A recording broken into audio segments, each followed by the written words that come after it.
चलिए कितना है इसका उत्तर भैया, प्रथम 25 विषम संख्याओं का योगफल कितना होगा। तो कल हमने सूत्र लिखा था प्रथम n विषम संख्याओं का योगफल बराबर होता है n स्क्वायर। तो सीधे सीधे 25 गुणे 25 बराबर 625।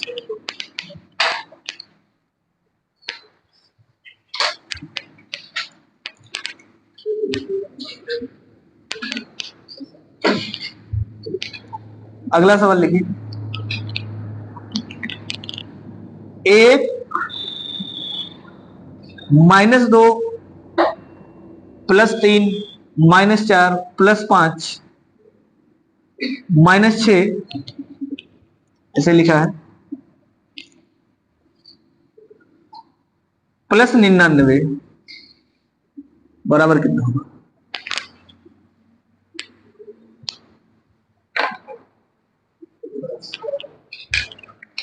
कितना है भैया,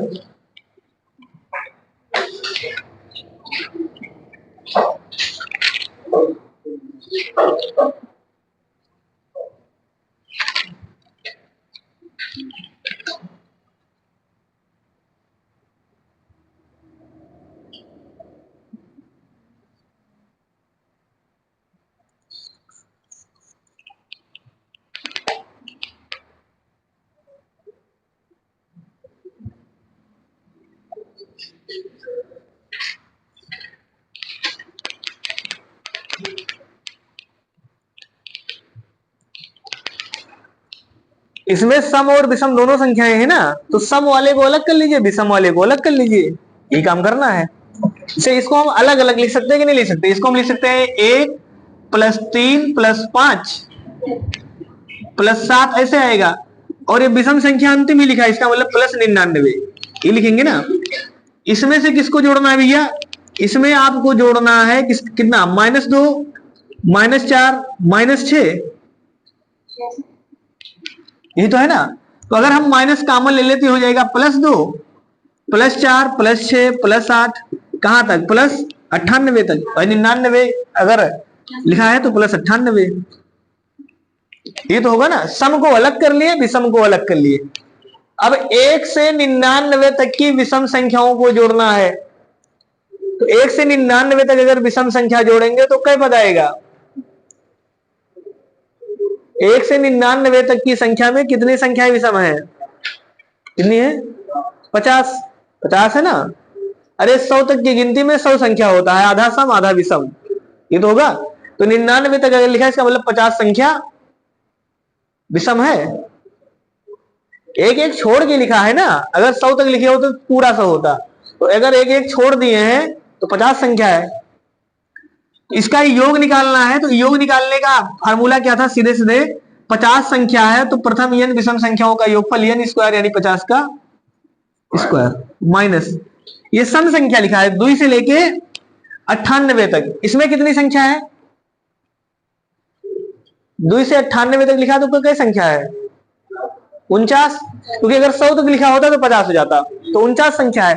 और इसका फार्मूला देखिए, इसका फार्मूला होता है n स्क्वायर योग का, और इसका फार्मूला होता है n इंटू n प्लस 1।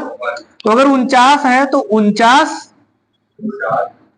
और गुणे 49 और एक 50 गुणे 50 ये आएगा ना। तो ये हो जाएगा 50 गुणे 50 माइनस ये हो जाएगा 49 गुणे 50। दोनों में 50 कॉमन है, 50 कॉमन ले लेंगे तो यहाँ बचेगा 50, यहाँ बचेगा 49। 50 में से 49 घटाएंगे 1, इसका मतलब कितना आएगा अंतर, 50 का। समझ में आ गया ना सबको, इस सवाल का उत्तर आएगा 50। कोई दिक्कत है, हमने सबसे पहले ये किया कि देखिए सम संख्या अलग विषम संख्या अलग, तो विषम विषम को इसमें से निकाल लिए, ऐसे निकाल लिए होंगे। तो 1 3 5 7 डॉट डॉट डॉट 99 तक ये संख्या हो गया। बाकी इसको माइनस वाले को निकालेंगे तो -2 -4 -6 -8 ऐसा आएगा ना, माइनस में आएगा -98। तो हमने माइनस कॉमन ले लिया तो ये अंदर प्लस हो जाएगा। तो ये 2 से लेके 98 तक की सम संख्या का योगफल निकालना, तो 2 से 98 तक की सम संख्या में n बराबर कितना आ गया, 49, ये निकाल सकते हैं। क्योंकि अगर 100 तक गिनती होता तो पूरा 50 आता, 50 सम आता 50 विषम आता, लेकिन अगर ये 98 तक है तो 100 छूटा है, इसका मतलब इसकी संख्या कितनी आएगी, 49। ये पूरा 99 तक लिखा है, इसलिए इसकी संख्या कितनी आएगी 50। समझ में आ रहा ना, संख्या निकाल लेंगे तो 50 का स्क्वायर माइनस 49 गुणे 50, तो 50 गुणे 50 लिख सकते हैं, 49 गुणे 50 लिख दिए, 50 कॉमन ले लिए तो यहाँ बचेगा 50, यहाँ बचेगा 49, 50 में से 49 घटाएंगे 1, 50 का 1 में गुणा कर देंगे 50 से आएगा, लग जाएगा ना। अब अगला सवाल लिखिए।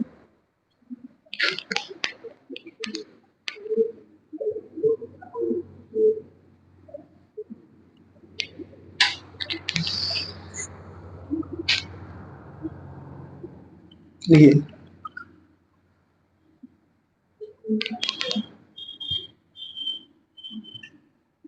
-1 + 2 -3 + 4 ऐसे लिखा है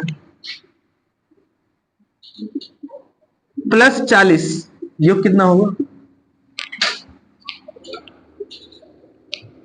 -1 + 2 -3 + 4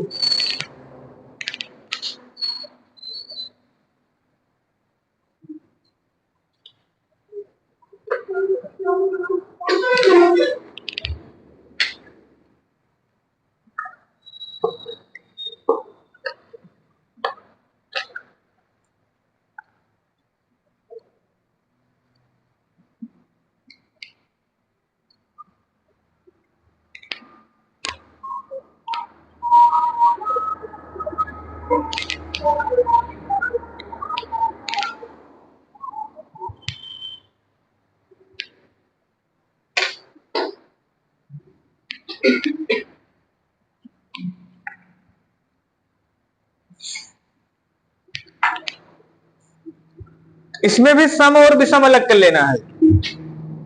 तो विषम संख्याएं कौन सी है? -1 -3 -5 -7 ऐसे माइनस करके कहां तक भैया? 39 तक, ये आएगा ना। और इसमें से आपको जोड़ देना है +2 +4 +6 +8 प्लस कहां तक? 40 तक। तो 1 से 39 तक इसको घटाना है, इसको माइनस कॉमन ले लेंगे तो यहां हो जाएगा 1 +3 +5 +7 ऐसे प्लस कहां तक? 39 तक। और ये प्लस आएगा 2 + 4 + 6 + 8 +40। क्लियर है ना ये चीज? तो 1 से 39 तक क्या संख्या होगा बताइए? 1 से 39 तक की गिनती में क्या संख्या होगा? देखिए अगर 1 से 20 40 तक गिनती लिखा होता तो आधा संख्या सम आधा विषम होता। अरे 1 से 40 तक अगर गिनती लिखा है तो उसमें आधा सम होगा आधा विषम होगा, क्योंकि एक छोड़ के लिखा है ना भैया। जैसे अगर मान लीजिए क्लास में 40 लोग हैं तो एक लड़का एक लड़की, एक लड़का एक लड़की, एक लड़का एक लड़की है तो कई लोग हो जाएंगे, 20 20 तो होंगे। इतना तो सोच पा रहे हैं ना? नहीं सोच पा रहे हैं तो फिर थोड़ा समय गंवाना पड़ेगा। और हमने सूत्र बताया था 1 से 39 तक संख्या लिखा है तो पदों की संख्या कितनी होती है? पदों की संख्या, पदों की संख्या का सूत्र होता है अंतिम पद माइनस प्रथम पद बटा सर्वांतर +1। मतलब तरीका है निकालने का। अंतिम पद कितना है? 39। पहला पद कितना है? 1। अंतर कितने कितने का है? 2 2 का है। और +1 कर देंगे, इसको सॉल्व कर लेंगे तो कितना जाएगा? ये 39 में से 1 घटाएंगे 38, 38 में 2 से भाग करेंगे 19, 19 और 1 20। तो कुल कितने पद है? लेकिन अब अगर आप गिनती नहीं आता है आपको कैसे सोच पाएंगे? समझ में आ गया ना? अब इसमें टीचर का उतना नहीं है कि आप टीचर नहीं समझा पाया भैया। 1 से 39 तक गिनती लिखा है 40 तक, और एक संख्या सम एक विषम, एक सम एक विषम, तो हर आदमी कहा देगा 20 संख्या सम है 20 संख्या विषम है। समझ में आ गया ना? मतलब इतना समय नहीं गंवाना। इतना अगर आप गिनती में नहीं सोच पा रहे हैं तो आप कैसे सरकारी नौकरी की तैयारी करेंगे? फिर पढ़िए। तो 1 से 39 तक संख्या है 20 संख्या है, और हमने फार्मूला पढ़ा है प्रथम n विषम संख्याओं का योग का सूत्र कितना होता है? n²। अगर ये 39 है तो इसका योग कितना जाएगा? इधर वाले का इधर लिख दे रहे हैं तो ये हो जाएगा 39 का स्क्वायर, ठीक? हाँ सॉरी 20 का स्क्वायर, 20 पद है तो 20 का स्क्वायर। लेकिन ये होगा माइनस में क्योंकि यह माइनस है। प्लस 2 से लेके 40 तक संख्या लिखा है, सम संख्या लिखा है तो इधर भी 20 पद होगा, तो इधर हो जाएगा 20। लेकिन इसका फार्मूला है n × n + 1, तो n का मान 20 और 20 में 1 जोड़ देंगे 21। तो देखिए ये माइनस में है, ये प्लस में है, इसको हम लिख सकते हैं -20 गुणे -20 प्लस 20 गुणे 21। फिर से 20 कॉमन है, हम चाहे तो माइनस ही कॉमन ले सकते हैं ना, यहां माइनस अलग कर दीजिए, माइनस आगे लगा दीजिए, ठीक है। तो ये 20 में संयम 400 हो जाएगा, माइनस में प्लस, ये कितना हो जाएगा 21 दूना 42, 420, 420 में से 400 घटा देंगे 20 का। कोई दिक्कत है? अच्छा, इसके पहले वाले में कितना उत्तर आया था? 50। अच्छा आप देखना, एक सवाल अगर आपको समझ में आ गया हो तो जब संख्या 100 तक लिखे थे उसमें 49 99 तक लिखे थे, 100 तक लिखे थे? 99 तक लिखे गए। हाँ तो 99 तक तो नहीं आया फिर ना, अगर 100 तक लिखा होता तो आधा 50 होता, 40 तक लिखा है तो आधा 20 है, लेकिन ऐसा नहीं, क्योंकि उसमें 99 तक था तो 99 का आधा 50 नहीं होता। इसका मतलब वो नियम नहीं है, नहीं तो जुगाड़ बन जाता ना भाई, कॉन्सेप्ट कहीं अलग से थोड़ा नहीं आता, ये तो जुगाड़ हो जाता, लेकिन उसमें 99 तक है इसलिए नियम वो काम नहीं करेगा, आपको सवाल लगाना पड़ेगा।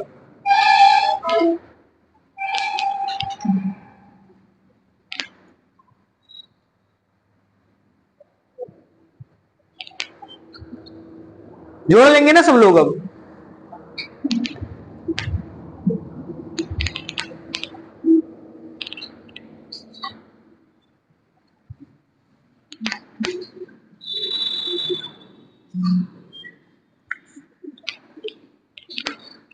चलिए अगला फार्मूला आप लोग लिखिए, प्रथम यन, प्रथम नहीं आप क्यों लिखना, यन तक की सम अथवा विषम संख्या के वर्गों का योगफल होगा। यन तक की सम अथवा विषम संख्या के वर्गों का योगफल कितना होगा? इसका सूत्र है n into n+1 into n+2 बटा 6। चाहे सम लिखा हो चाहे विषम लिखा हो, वर्गों के योगफल का एक ही कॉमन सूत्र है। समझ में आ गया ना? यहां पर n क्या है? n पदों की संख्या नहीं है, अंतिम पद ही है, लिखा है n तक।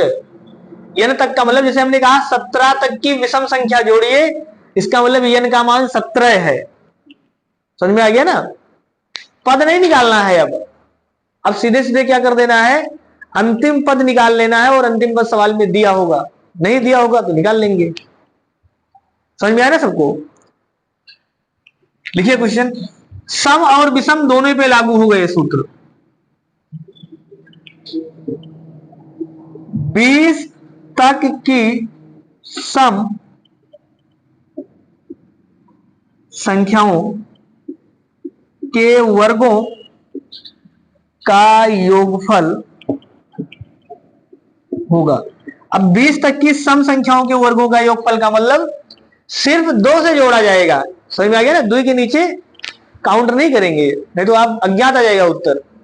यानी 20 तक की सम संख्या का मतलब सिर्फ 2 का वर्ग प्लस 4 का वर्ग प्लस 6 का वर्ग, इस प्रकार से लिखा है, प्लस 20 का वर्ग। तो इसमें कुल कितने पद है ये नहीं निकालना है, अंतिम पद है n तक, तो n का मान कितना है 20, तो सीधे लिखेंगे 20 में 1 बढ़ाएंगे, n+1 लिखा है ना तो 1 बढ़ा देना 21, और फिर n में 2 बढ़ाएंगे, यानी 20 में 2 बढ़ा देंगे 22, तो लगातार लिखना है 20 21 22 बटा 6। समझ में आया ना? 22 बटा 6। इसको 3 से काट दीजिए, 3 से अगर काटेंगे तो 3 दूनी 6, 3 सते 21, फिर 2 से काट देंगे 10, गुणा कर लेंगे तो 7 दूनी 14 के 4 हासिल 1, 7 दूनी 14 और 1 15, 154, और 10 का गुणा कर देंगे तो 1 0 बढ़ जाएगा, 1540। यह होगा ना? ये चीज ध्यान रखना है, यन अंतिम पद है, यन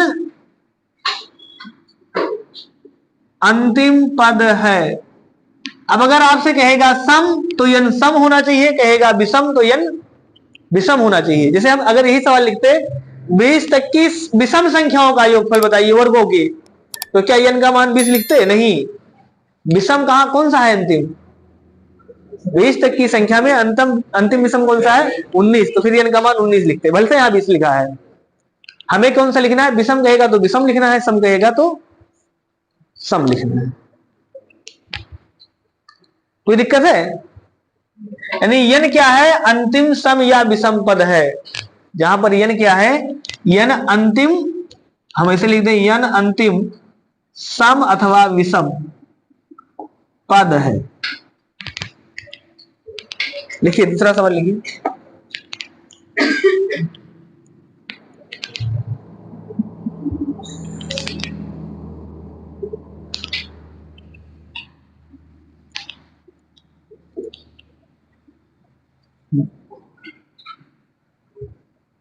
प्रथम 40 सम संख्या के वर्गों का योगफल होगा। प्रथम 40 सम संख्या के वर्गों का योगफल होगा।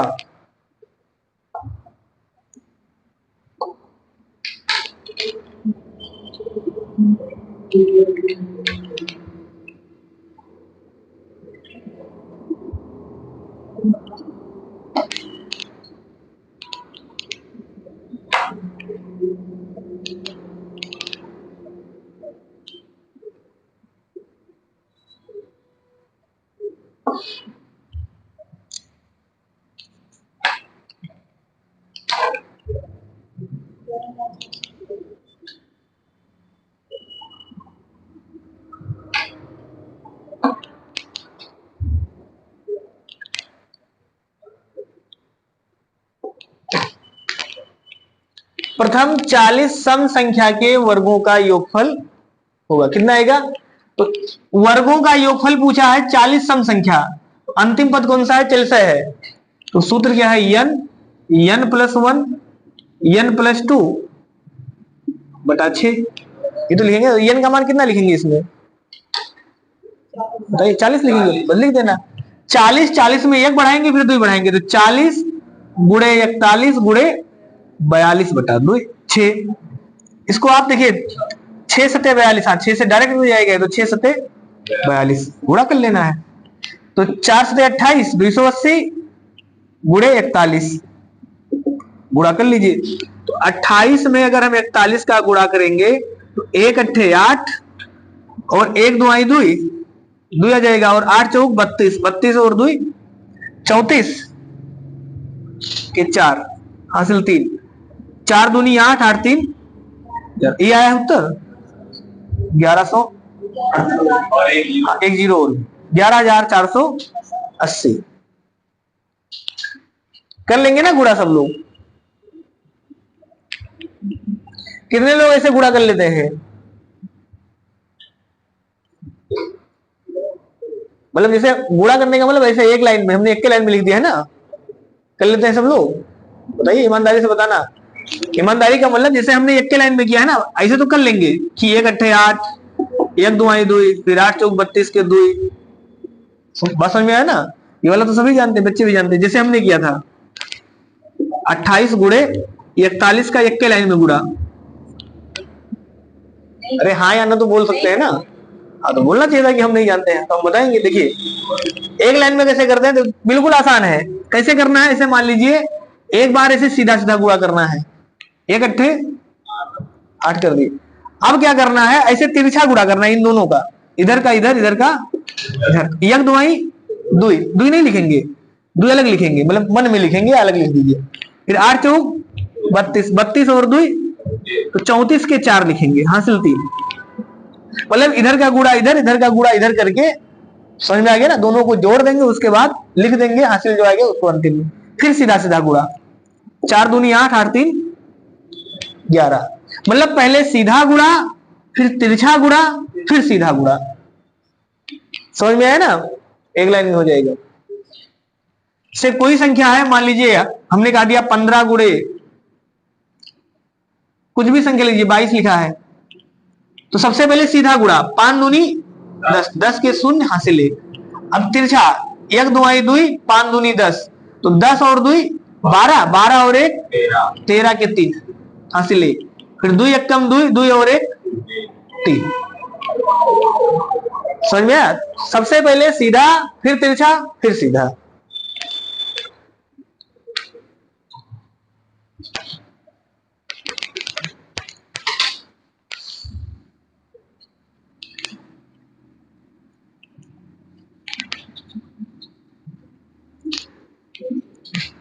अगला लिखिए,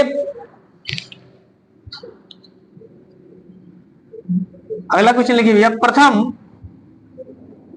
50 तक की प्रथम 50 तक की विषम संख्या, प्रथम 50 तक की विषम संख्या के, विषम, इस बार विषम लिखना है, प्रथम 50 तक की विषम संख्या के, विषम संख्या के वर्गों का योगफल होगा। चाहे सम हो चाहे विषम हो, वर्गों का योगफल लगाना है, तो सूत्र वही है, n into n plus 1 into n plus 2 बटा 6। क्लियर है ना यहां तक?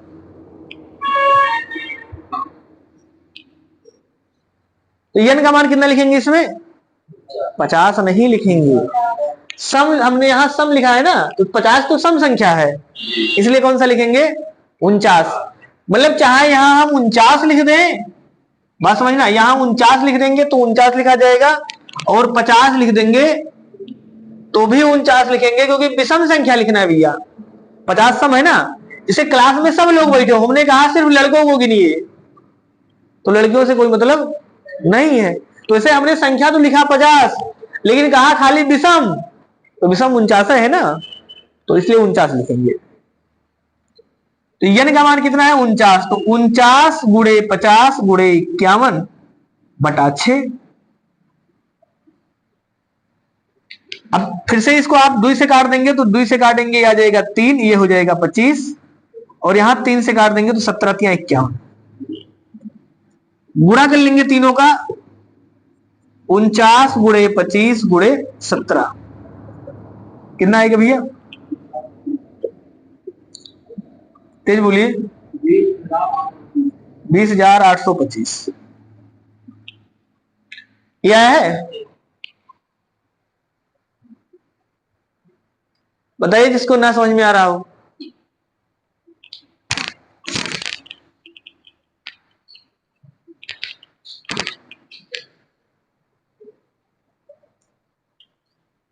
बीस हजार 825।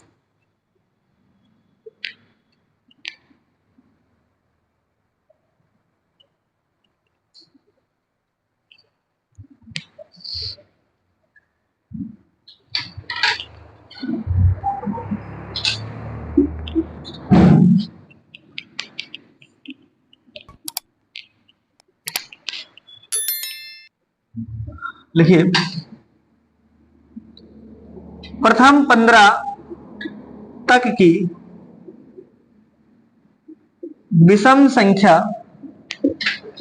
के वर्गों का योगफल होगा। प्रथम 15 तक की विषम संख्या के वर्गों का योगफल होगा। तो n का मान कितना लिखेंगे इसमें?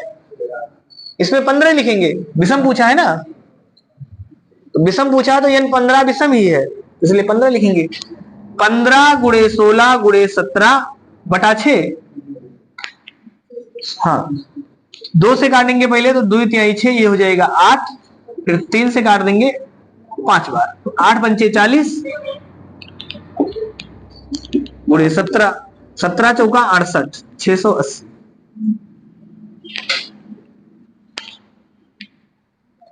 समझ में आया ना यहां तक?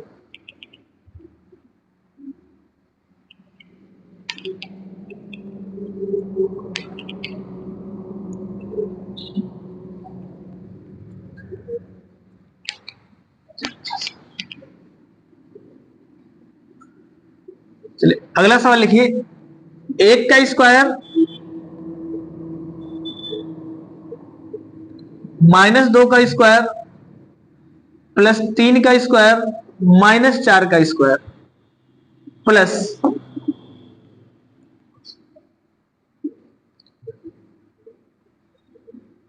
प्लस 21 का स्क्वायर, मान कितना आएगा?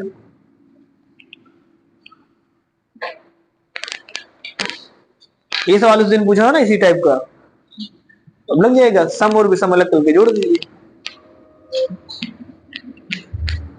किसी भी किताब का ऐसा कोई सवाल नहीं होगा जो हम नहीं पढ़ाएंगे। समझ में आ गया ना? बस केवल समय का इंतजार करना है, जब हम लोग वहां तक पहुंच जाएंगे आपको हर टाइप पढ़ाया जाएगा। किसी भी किताब से आप सवाल लगाइए।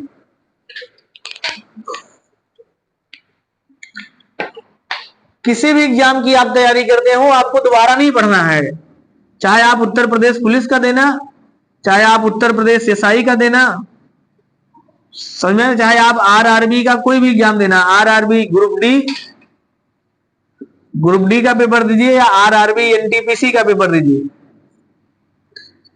या आप यूपीएससी के किसी का भी एग्जाम देना, यूपीएससी का हो गया या यूपी ट्रिपल एससी, सही ना, जो आपको मैथ पढ़ाया जा रहा है वो आपको दोबारा नहीं पढ़ना है। आप किसी भी एग्जाम की तैयारी करते हो आपको दोबारा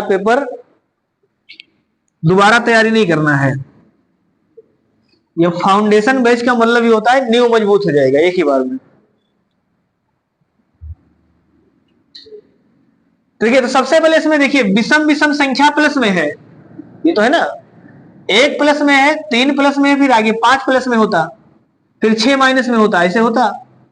तो सबसे पहले हम ऐसे प्लस वाले को अलग कर लीजिए, 1 का स्क्वायर प्लस 3 का स्क्वायर प्लस 5 का स्क्वायर। तो विषम कौन सा? 21 विषम ही है, तो 21 का स्क्वायर, इनको अलग कर लीजिए। इसमें से हमें क्या घटाना है भैया? आपको घटाना है सम संख्या का स्क्वायर, तो 2 का स्क्वायर प्लस 4 का स्क्वायर प्लस 6 का स्क्वायर, ऐसे कहां तक? 20 का स्क्वायर, ये तो आएगा ना। तो ये 21 तक की सम संख्या लिखा है, 21 तक है ना, तो 21 तक की सम संख्या जोड़ना होगा तो सूत्र कौन सा? 21 गुणे 22 गुणे 23 बटा 6, ये तो सूत्र है। समझ में आ रहा भैया? इसमें से आप जो माइनस है उसको घटा दीजिए माइनस, तो ये सम संख्या कहां तक है? 20 तक। तो इसमें हो जाएगा 20 गुणे 21 गुणे 22 बटा 6।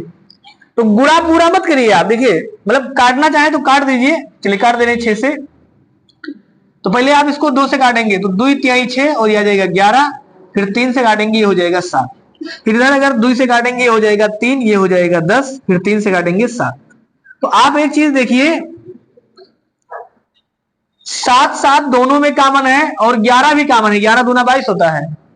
तो हम 7 कॉमन ले लें और 11 कॉमन ले लें, तो यहां कितना बच जाएगा भैया? 23 माइनस, तो 7 भी हमने कॉमन ले लिया और 11 दूना 22, तो यहां 2 बच गया, तो 2 और यहां 10, तो 10 दूना 20 बच गया।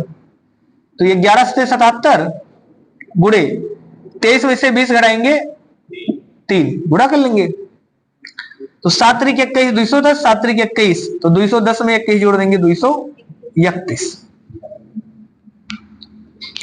लगा लेंगे ना सब लोग? आप कोई भी सवाल लगाइए, अगर आपका सवाल फंसता है तो आप आगे पूछिए। समझ में आ गया ना?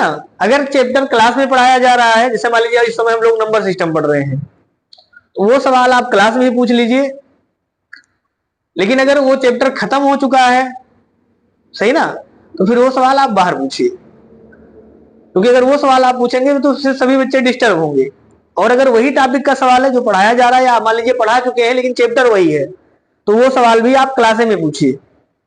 जैसे जब तक नंबर सिस्टम चलेगा तब तक नंबर सिस्टम का क्लास में सवाल क्लास में पूछ लीजिए, सही ना। लेकिन मान लीजिए नंबर सिस्टम खत्म हो गया, हम लोग दूसरा चैप्टर पढ़ रहे हैं, अब किसी का नंबर सिस्टम फंस गया, तो फिर वो सवाल आप बाद में या पहले जब भी मन करे पूछ लीजिए, इससे क्लास नहीं डिस्टर्ब होगा। किसी को दिक्कत हो बताइए, लिखिए अगला।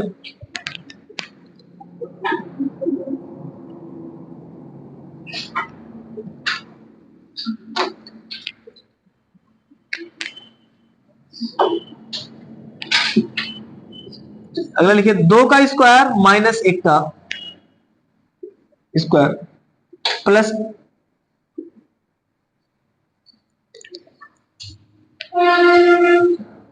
हाँ 4 का स्क्वायर माइनस 3 का स्क्वायर प्लस 6 का स्क्वायर माइनस 5 का स्क्वायर, इस प्रकार से लिखा है। ऐसे अंत में लिखा है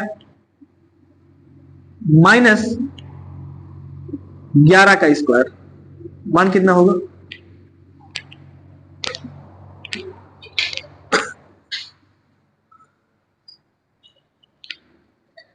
लास्ट पद माइनस में है।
देखिए इसमें सबसे पहले विषम विषम संख्याओं को माइनस में लिखा है, सम संख्याओं को प्लस में लिखा है। तो 2 का स्क्वायर प्लस 4 का स्क्वायर प्लस 6 का स्क्वायर प्लस 11 तक लिखा है। इसका मतलब इसके पहले वाला पद कौन सा रहा होगा? 12 से यहां 2 है तो 2 के बाद 1 लिखा है, फिर 4 के बाद 3 लिखा है, फिर 6 के बाद 5 लिखा है। इसके पहले वाला पद कौन सा रहा होगा भैया? प्लस 12 का स्क्वायर, ऐसे रहा होगा ना। इसका मतलब यहां रहा होगा 12 का स्क्वायर प्लस 12 का स्क्वायर, ये जोड़ लेना है। इसमें से माइनस कर देना है कौन सा? विषम वाला। 1 का स्क्वायर प्लस 3 का स्क्वायर प्लस 5 का स्क्वायर प्लस ऐसे आपको माइनस करना है 11 का स्क्वायर। कोई दिक्कत हो बताइए? सम वाले को अलग, विषम वाले को अलग कर लिए। यानी हम क्या गा रहे हैं कि मान लीजिए क्लास में लड़के और लड़कियां मिक्स बैठ गए हैं, तो उनको लड़कियों को अलग करना है और लड़कों को अलग करना है। तो यानी सम को अलग, विषम को अलग। अब दोनों को काउंट कर लेंगे, ये तो कर रहे हैं ना। तो 2 से लेके 12 तक अगर संख्या लिखा है तो ये सम संख्या लिखा है। अंतिम पद कौन सा है? 12। तो 12 तक की सम संख्या का वर्गों का योगफल का फार्मूला क्या है? n into N plus 1 into N plus 2/6। ये तो सूत्र है ना। सम का भी यही लगेगा और विषम का भी यही लगेगा। बस अंतर यह है कि जब सम का लगाएंगे तो 12 लिखेंगे, जब विषम का लगाएंगे तो 11 लिखेंगे। तो योग निकाल देंगे। 12 गुणे 13 गुणे 14/6। इसमें से माइनस कर देना है 11 गुणे 12 गुणे 13/6।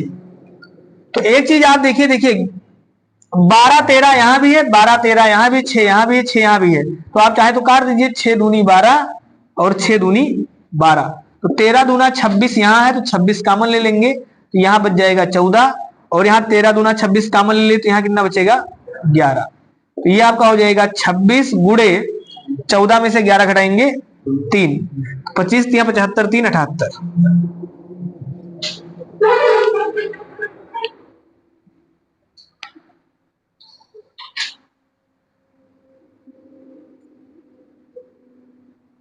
लग गया ना सबका?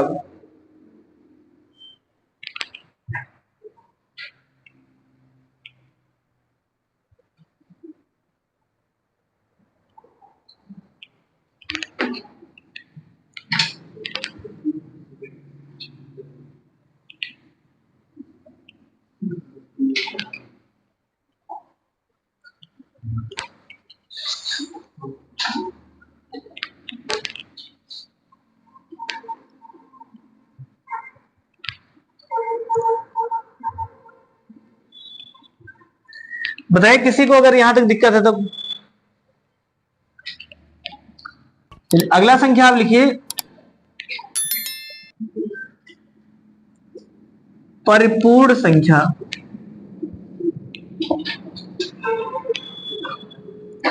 परिपूर्ण संख्या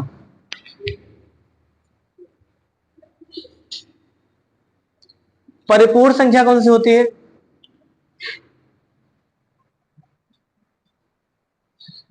परिपूर्ण, परफेक्ट नंबर।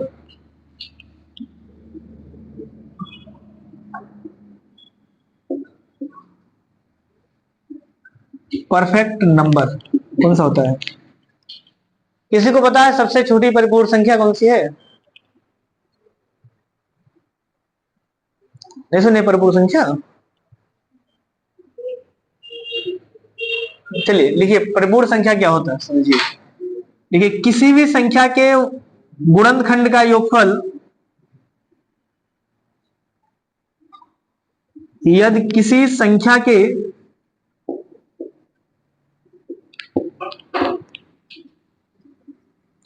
गुणनखंड का योगफल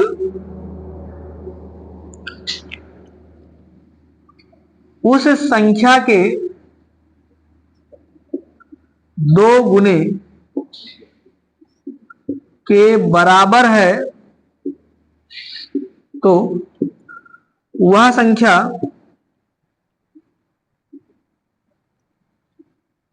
परिपूर्ण संख्या कहलाती है। यदि किसी संख्या के गुणनखंड का योगफल उस संख्या के 2 गुने के बराबर है तो वह संख्या परिपूर्ण संख्या कहलाती है। कोई दिक्कत हो यहां तक बताइए? इसका मतलब क्या हुआ, जैसे हमने ये लिखा है कोई भी संख्या है उस संख्या के गुणनखंड का यानी फैक्टर का जो सम होगा वो उस संख्या के दुगुना के बराबर होना चाहिए। अगर इस शर्त का पालन कर रहा है तो वह संख्या परिपूर्ण संख्या होगा। यह का मतलब है फैक्टर। फैक्टर का हिंदी होता है गुणनखंड। गुणनखंड क्या होता है कि संख्या कितने संख्याओं से विभाजित है, इसको बोलते हैं गुणनखंड। जैसे हम आपसे कहें 4 के गुणनखंड बताइए, इसका अर्थ है 4 किससे किससे कटेगा, तो आप कहेंगे सर 4 1 से विभाजित है, 2 से विभाजित है और 4 से। समझ में आ गया ना? तो 4 किन संख्याओं से कटेगा? 1 से, 2 से और 4 से। इसका मतलब 4 के 3 गुणनखंड हैं। तो अब इसका अर्थ क्या हुआ? इसका अर्थ यह हुआ कि उस संख्या के जो गुणनखंड हैं इनका योगफल अगर इस संख्या का दुगुना है तो वो संख्या परफेक्ट नंबर है, नहीं तो परफेक्ट नंबर नहीं है। ये 4 2 6 और 1 7 है, क्या इस 4 का दुगुना है? बताइए, 4 का दुगुना नहीं है, इसका मतलब 4 परफेक्ट नंबर नहीं है। जैसे किसी के मन में आ रहा होगा 2, तो 2 का गुणनखंड कितना होगा? 1 और 2, 1 से कटेगा और 2 से कटेगा, इसको अगर आप जोड़ देंगे तो ये आ जाएगा 3। तो क्या ये 3 इस संख्या का दुगुना है? नहीं है। तो अगर ये इस संख्या का दुगुना नहीं है इसका मतलब 2 भी परफेक्ट स्क्वायर नंबर नहीं है। हम आपसे पूछें 6, तो 6 का अगर चेक करेंगे तो 6 किससे कटेगा? बताइए, आप बताइए। 6 किस? हाँ 1 से, 2 से भी कटेगा और 3 से, हाँ 6 से। तो इसको इसका भी जोड़िए, 6 3 9, 9 और 3 12। तो इसका जो योगफल है वो इस संख्या का दुगुना है। है, ये 12 लिखा है, संख्या का दुगुना है। इसका मतलब ये जो 6 है ये परफेक्ट नंबर का उदाहरण है। समझ में आया? ऐसे हम आपसे पूछे 12, तो आप कहेंगे सर 12 किससे कटेगा? 1 से, 2 से, 3 से, 4 से, 6 से और 12 से। इसका योगफल जोड़िए तो 12 6 18, 18 4 22, 22 3 25, 25 और 2 25 3 27, ये आएगा ना। तो क्या 12 का डबल है? नहीं है, ज्यादा है। हाँ, डबल नहीं है, ज्यादा है। इसका मतलब ये भी परफेक्ट स्क्वायर नंबर नहीं है। हाँ, दुगुना होना चाहिए, ना तो ज्यादा ना तो कम। यहाँ थोड़ा लिखे कि दुगुना से ज्यादा हो, सीधे सीधे लिखे ना, यदि किसी संख्या के गुणनखंड का योगफल उस संख्या के दुगुने के बराबर हो। बराबर होना चाहिए सीधा सीधा, ना तो कम होना चाहिए ना ज्यादा होना चाहिए, तो वो संख्या परफेक्ट स्क्वायर नहीं कहलाएगी। कोई दिक्कत है यहां तक? अब पहचान लेंगे ना। तो अगर आपसे पूछा जाए सबसे छोटी परफेक्ट संख्या कौन सी है, तो आप बताएंगे सर सबसे छोटी परफेक्ट संख्या है 6। लिख लेना, नोट करके लिख दीजिए। सबसे छोटी परिपूर्ण संख्या कौन सी है? 6 है। 6 से छोटा नहीं है। ये पहले नंबर की है, यानी पहले नंबर पे कौन सा आएगा भैया? 6। दूसरे नंबर पे कौन सा आएगा? तो ये पहले नंबर पर 6 और दूसरे नंबर पर 28, ऐसे लिख लेना। और तीसरी संख्या कौन सी है? तो तीसरी संख्या है 496। तो बस 3 संख्या ही बहुत है, इसके आगे एग्जाम में सवाल नहीं पूछता, क्योंकि इसके आगे आप प्रूफ नहीं कर पाएंगे। समझ में आ गया ना कि जो अगली संख्या आएगी वो 4 या 5 अंक की आएगी। तो इसलिए आप खाली 3 संख्या याद कर लीजिए, 6, 28 और 496। समझ में आ गया ना? तो बिल्कुल इसको दिमाग में बैठा लेना कि परिपूर्ण संख्या 6 है, 28 है और 496। और भी संख्याएं हैं, लेकिन और संख्या ऐसे बड़ी होती चली जाएंगी, तो एग्जाम में आप गुणनखंड का थोड़ा कर पाएंगे। जैसे अभी कोई कहते सर 496 को सिद्ध करके बताइए, जैसे अभी हमने मान लीजिए 24 का पूछे होते, तो 24 को तो आदमी सिद्ध कर सकता है कि सर 24 किससे किससे कटेगा? 1 से, 2 से, 3 से, 4 से, 6 से, 8 से, 12 से और 24 से। समझ में आया ना? इसको तो लिखा जा सकता है। अब कोई कहे सर 496 बताइए, तो 496 नहीं लिख पाएंगे ना एग्जाम में। अगली संख्या 4 अंक की है तो और नहीं लिख पाएंगे, इसलिए आप केवल ये 3 याद कर लेना। सही ना कि 6, 28 और 496। तो इसको अगर जोड़ेंगे तो इसका भी योग इसके डबल का बराबर नहीं आएगा, लेकिन 28 का आएगा। 28 बताइए भैया, 28 किससे किससे कटेगा? बताइए, आप बताइए। हाँ, आप ही सबसे पीछे से पहले बताइए। हाँ, अरे आपसे पूछ रहे हैं, आपसे। हाँ, 1 से और 2 से, और लोग मत बोलिए। 2 से 4, 6 से 28 कहाँ आएगा? 6 के बारे में 28 नहीं आता ना, पहाड़ा तो याद है ना 10 तक, तो 6 के बारे में 28 आता। और किससे कटेगा? 7 से, 7 चौक 28 और बताइए 14 से और 28 से।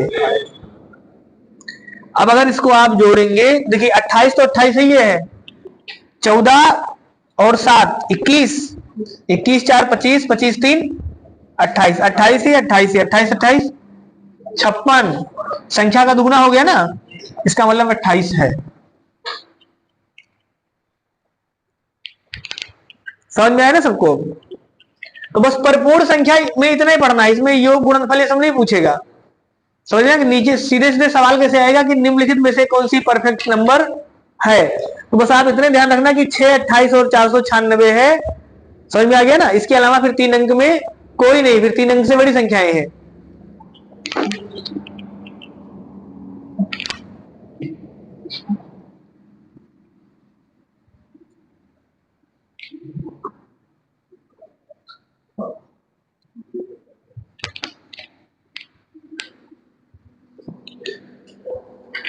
लिखिए, क्वेश्चन लिखिए।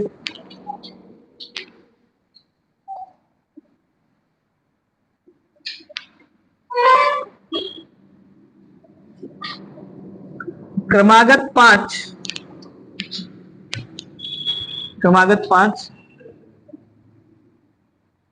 प्राकृतिक संख्या का योगफल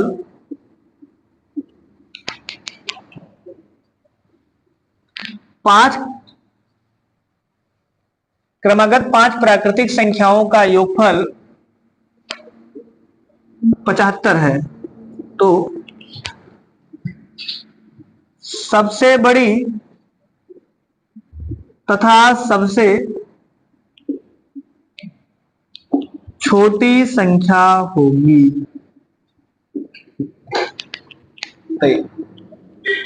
5 क्रमागत प्राकृतिक संख्याओं का योगफल 75 है, तो सबसे बड़ी और सबसे छोटी संख्या कौन सी होगी? प्राकृतिक संख्या सुने हैं ना?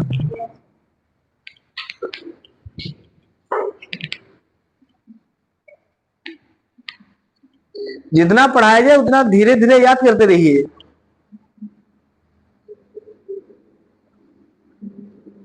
प्राकृतिक संख्या नहीं पता है आपको? बीच में प्राकृतिक संख्या नहीं पता है? क्या प्राकृतिक संख्या? 1 से अनंत तक, ये तो है ना। बताइए 5 क्रमागत प्राकृतिक संख्या का योगफल, तो देखिए कैसे लगाएंगे। कितना है भैया? 1 और 15, 1 और 15 5 संख्या लिखना है और जोड़ देंगे। 5 ही लिखा है ना, 5 प्राकृतिक है और योग कितना होना चाहिए? 75 होना चाहिए। सवाल नहीं समझ में आया? हमने ये कहा है कि 5 संख्या बताना है जो क्रम से हो। जैसे मान लेते हैं कि प्राकृतिक संख्या 5 6 7 8 9 5 संख्या हो गया ना, क्रम से होना चाहिए। क्रमागत का मतलब क्रम से, 5 संख्या का मतलब 5 संख्या। तो वो संख्या आपको ऐसे बताना है कि इसको जोड़ दिया जाए तो 75 आ जाए। समझ में आ गया ना? जैसे इसका योग 75 नहीं आएगा, क्या आएगा? नहीं आएगा। तो वो संख्या आपको ढूंढ के बताना है। तो हमने सारे पांचों नहीं पूछे, हमने क्या पूछा है? सिर्फ बड़ा और छोटा बता दीजिए, या पांचों बता सकते हैं, पांचों बता दीजिए।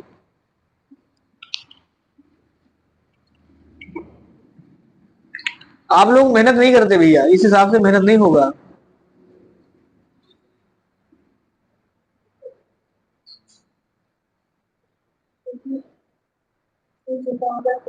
हाँ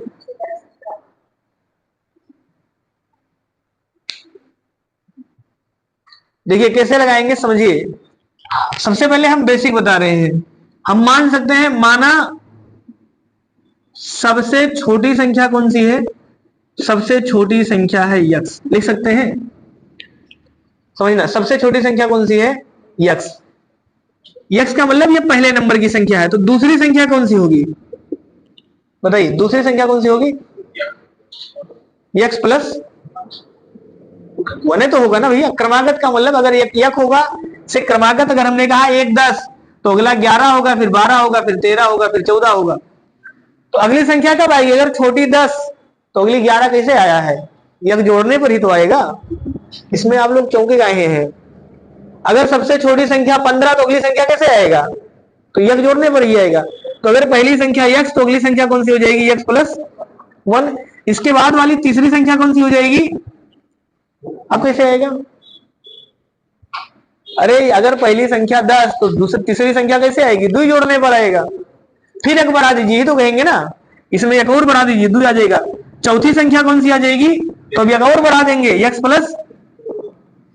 अगर कोई 5वीं संख्या पूछेगा तो एक और बढ़ा देंगे, यक्स प्लस 5 संख्या हो गई ना, 1 2 3 4 5, ऐसे तो आएगा। हमने कहा इन संख्याओं का योगफल, तो योग निकाल लेंगे, जोड़ लेंगे। कितना आएगा? यक्स यक्स यक्स यक्स 5 बार है तो हो जाएगा 5 यक्स। इसको जोड़ देंगे तो 4 3 7 7 3 10, ये योगफल आ गया। लेकिन सवाल का योगफल कितना है? 75। तो 5x प्लस 10 बराबर 75। तो 5x बराबर 10 माइनस 75 माइनस 10 कितना जाएगा? 5x बराबर 65। तो x बराबर 13, 13 5 65। x का मान कितना आ गया? 13। तो x का मान आ गया 13। क्रमागत संख्या लिखना है तो यक बढ़ाएंगे 14, यक बढ़ाएंगे 15, यक बढ़ाएंगे 16 और यक बढ़ाएंगे 5। क्रमागत हो गया। सबसे छोटी कौन सी है? सबसे बड़ी कौन सी है, यही पूछे थे। इनको अगर आप जोड़ लेंगे, इनको आप जोड़ के चेक कर सकते हैं, इन संख्याओं को अगर आप जोड़ लेंगे तो इनका योग 75 ही आएगा। समझ में आ गया ना, जिसका ना आया हो योग 75 वो बताए, आ जाएगा ना 75।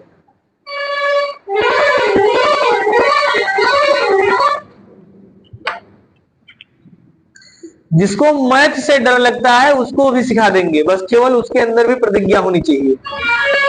सही है ना, बिल्कुल आराम से बता रहे कि क्रमागत लिखा तो एक एक बढ़ाते जाइए। अगर सम और विषम लिखा होगा तो होता तो कितने बढ़ाते, दो दो बढ़ाते, क्योंकि सम और विषम में कितने का अंतर होता है, द्विद्वी का अंतर होता है ना। वहां जैसे एक दुई होगा तो अगला 4 होगा, फिर 6 होगा, फिर 8 होगा, तो वहां द्विद्वी का अंतर होगा, द्विद्वी बढ़ाएंगे। कोई दिक्कत है? अब देखिए यही सवाल अगर एग्जाम में लिख लिए ना सब, अगर ये सवाल एग्जाम में आया होता तो 2 सेकंड में लग जाता। कैसे लगेगा?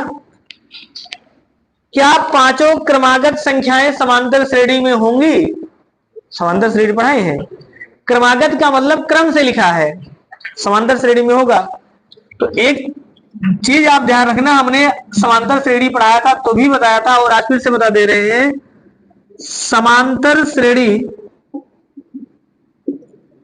का औसत जो होता है, औसत, समझ में आ गया ना, समांतर श्रेणी का जो औसत होता है ये हमेशा बीच की संख्या होती है, बीच की संख्या होती है। समझ में आ गया ना, जो सबसे बीच वाला पद होगा वही औसत आएगा। जैसे हमने कहा था 1 से 100 तक के सभी संख्याओं का औसत बताइए, तो आप कहेंगे 50.5, 50.5 बीच में आएगा। 1 से 25 तक की सभी संख्याओं का औसत बताइए, निकालने की आवश्यकता नहीं है, 13 आएगा, 13 बीच में होगा। समझ में आया ना। 1 से 10 तक की सभी संख्याओं का औसत कितना होगा, 5.5 होगा, 5.5 बीच में आएगा। 1 से 11 तक की संख्याओं का औसत कितना होगा, आप कहेंगे 6। मतलब जो बीच वाला मान होगा वही औसत होता है। जैसे अगर ऐसे कोई संख्या लिख दिया जाए 10, 11, 12, 13 और 14, हमने कहा इनका औसत बताइए, तो आप आंख मूंद के बता देना 12, सबसे बीच में लिखा है ना। अब मान लीजिए अगर ऐसे लिखा होता 10, 11, 12 और 13, हम कहें इनका बताइए, तो इनमें तो बीच ही में नहीं करेगा, तो सबसे बीच में कौन सा आ जाएगा, आप कहेंगे 11.5। हमेशा आपको बीच में बताना है। तो समांतर श्रेणी का औसत कितना होता है, बीच की संख्या। अच्छा, औसत पढ़े होंगे अगर आप, तो औसत बराबर कितना होता है भैया, औसत बराबर होता है कुल योग बटा संख्या। यानी पूरे योग में अगर संख्या से भाग दे दें तो औसत आ जाएगा। पूरा योग लिखा है 75, संख्या कितनी है 5, जैसे ही आपने भाग दिया बीच की संख्या कौन सी आ गई, तो जो 15 आया ये औसत भी है और यही बीच की संख्या भी है। तो बस ऐसे 15 लिखते, इधर 16, इधर 17, इधर 14, इधर 13, दोनों के लिए, पांचों के लिए, दोनों क्या पांचों के लिए हो गया। हम बीच की संख्या निकाल लिए। बात समझ में आ गया ना। मुझे नहीं बता सकते हैं अब, नहीं समझ में आया दुर्गेश। सबसे पहले हमने कहा योग में संख्या से भाग कर देंगे, बीच की संख्या आ जाएगी, तो बीच में 15 आ गया, 2 आगे बढ़ा दिए, 2 पीछे बढ़ा दिए, क्योंकि बीच में लिखना है ना, तो एक साइड नहीं बढ़ा सकते आप भाई, बीच में ही है तो 5 संख्या, इसका मतलब इसके आगे 2 इसके पीछे 2। समझ में आया सबको? अब देखिए अगला सवाल,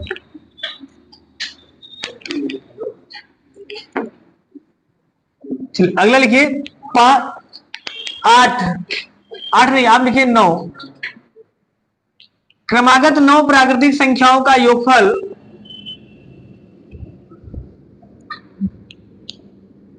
50 है, तो सबसे बड़ी संख्या होगी, तो सबसे बड़ी संख्या होगी 9 क्रमागत प्राकृतिक संख्याओं का योगफल। चन्नो एक मिनट यहां पर, ये क्या है, हाँ नहीं कटेगा ना, ये संख्या गलत हो गया सवाल।